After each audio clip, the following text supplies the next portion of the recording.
नमस्ते दोस्तों, स्वागत है आपका हमारे चैनल पर जहां हम आपके पैसे और बैंकिंग से जुड़ी हर छोटी बड़ी जानकारी को आसान और मजेदार तरीके से समझाते हैं। आज का टॉपिक है मिनिमम बैलेंस रूल 2025। आपके बैंक अकाउंट में कितना पैसा रखना होगा। क्या आपने कभी नोटिस किया कि महीने के अंत में आपके अकाउंट से कुछ रुपए कट जाते हैं और आप सोचते हैं कि ये क्यों हुआ? इसका जवाब है मिनिमम बैलेंस की कमी। अगर आप इस नियम को नहीं समझते तो बैंक आपसे सैकड़ों रुपए पेनल्टी के रूप में वसूल सकता है। लेकिन चिंता न करें, इस वीडियो में मैं आपको बताऊंगा कि 2025 में आपको अपने बैंक अकाउंट में कितना बैलेंस रखना होगा, कौन से बैंक सख्त हैं, कौन से लेनिएंट, और कैसे आप जीरो बैलेंस अकाउंट्स के जरिए पेनल्टी से बच सकते हैं।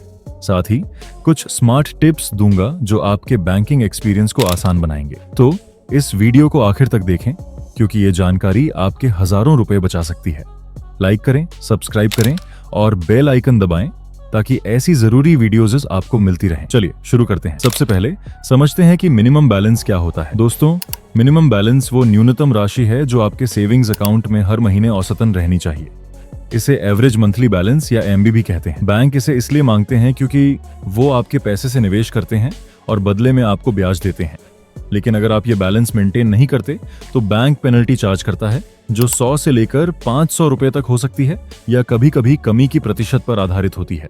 2025 में आरबीआई ने यह फैसला बैंकों पर छोड़ दिया है कि वो कितना मिनिमम बैलेंस मांगे और पेनल्टी क्या हो। आरबीआई गवर्नर संजय मल्होत्रा ने 11 अगस्त 2025 को कहा कि हर बैंक खुद तय करे। इसी वजह से कुछ बैंकों ने नियम सख्त किए हैं जबकि कई पब्लिक सेक्टर बैंकों ने चार्जेस माफ कर दिए हैं। आइए अब डिटेल में देखते हैं प्रमुख बैंकों के नियम। शुरू करते हैं पब्लिक सेक्टर बैंकों से, जहां अच्छी खबर है। स्टेट बैंक ऑफ इंडिया यानी एसबीआई में रेगुलर सेविंग्स अकाउंट के लिए कोई मिनिमम बैलेंस रिक्वायरमेंट नहीं है। जी हाँ, मार्च 2020 से एसबीआई ने पेनल्टीज माफ कर दी हैं। तो अगर आपका अकाउंट एसबीआई में है तो टेंशन फ्री रहिए।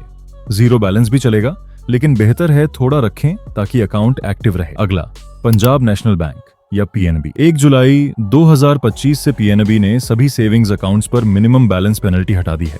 मतलब बैलेंस जीरो हो जाए तो भी कोई चार्ज नहीं। इसी तरह बैंक ऑफ बड़ौदा ने भी 1 जुलाई 2025 से नॉन मेंटेनेंस चार्जेस माफ कर दिए हैं।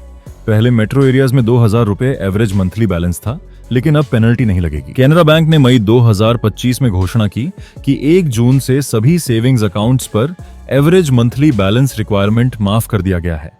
पहले सेमी अर्बन में 1000 रुपए था, लेकिन अब कोई पेनल्टी नहीं। इंडियन बैंक ने 7 जुलाई 2025 से पूरा वेवर कर दिया।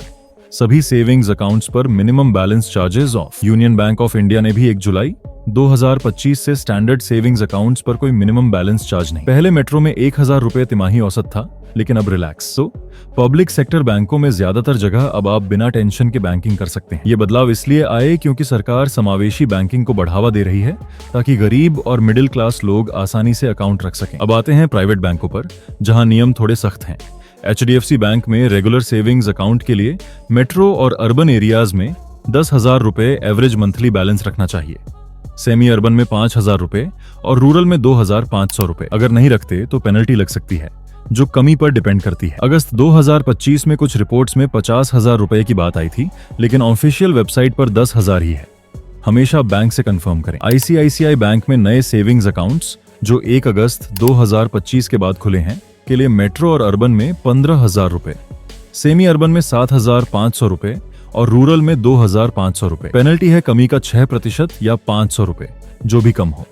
पुराने अकाउंट्स, सैलरी अकाउंट्स और जन धन जैसे पर यह लागू नहीं होता। एक्सिस बैंक में इजी एक्सेस सेविंग्स अकाउंट के लिए मेट्रो और अर्बन में 12,000 रुपए, सेमी अर्बन में 5,000 रुपए, रूरल में 2,500 रुपए।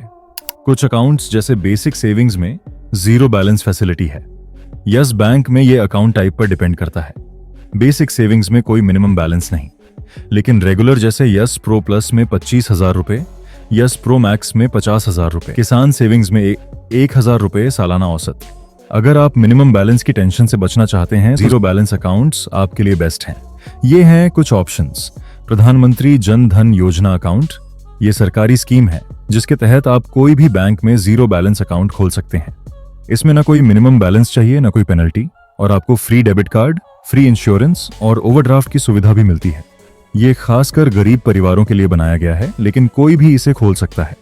Basic savings bank deposit account, ज्यादातर बैंक बीएसबीडी अकाउंट ऑफर करते हैं, जिसमें जीरो बैलेंस की सुविधा होती है। इसमें आपको बेसिक बैंकिंग सर्विसेज मिलती हैं, जैसे डेबिट कार्ड, नेट बैंकिंग और लिमिटेड फ्री ट्रांजैक्शंस। ये उन लोगों के लिए अच्छा है जो मिनिमल बैंकिंग चाहते हैं। सैलरी अकाउंट्स, अगर आपका सैलरी अकाउंट है तो ज्यादातर बैंकों में मिनिमम बैलेंस की जरूरत नहीं होती, बशर्ते आपकी सैलरी नियमित रूप से उस अकाउंट में क्रेडिट हो रही हो। अब मैं आपको कुछ बोनस टिप्स बताता हूं जो खास हमारी ऑडियंस के लिए होते हैं। लोकेशन चेक करें, आपका बैंक अकाउंट किस एरिया में रजिस्टर्ड है, मेट्रो, अर्बन, सेमी अर्बन या रूरल। रूरल एरियाज में मिनिमम बैलेंस रिक्वायरमेंट कम होती है, जैसे 2,500 रुपए, जबकि मेट्रो में 10,000 या उससे ज्यादा हो सकता है। अगर आप रूरल ब्रांच में अकाउंट खोलते हैं तो नियम आसान होंगे। जीरो बैलेंस या सैलरी अकाउंट चुनें। सैलरी अकाउंट्स या BSBDA जैसे जीरो बैलेंस अकाउंट्स में कोई पेनल्टी नहीं लगती। अगर आपकी सैलरी नियमित आती है तो सैलरी अकाउंट बेस्ट है। ऑटो स्वीप फैसिलिटी यूज करें। कई बैंक ऑटो स्वीप ऑफर करते हैं, जहां आपका एक्स्ट्रा पैसा ऑटोमेटिकली फिक्स्ड डिपॉजिट में चला जाता है और जरूरत पड़ने पर वापस आ जाता है।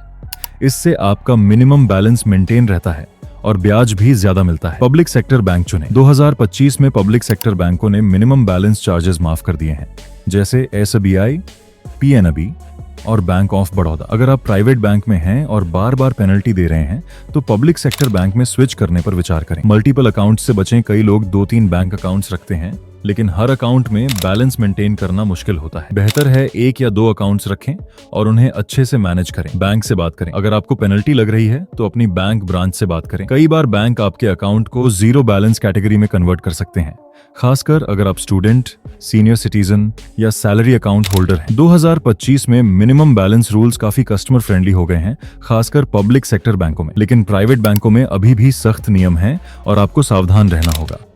ये जानकारी लेटेस्ट वेब सर्चेस और बैंक वेबसाइट्स पर आधारित है, लेकिन बैंक पॉलिसीज अचानक बदल सकती हैं।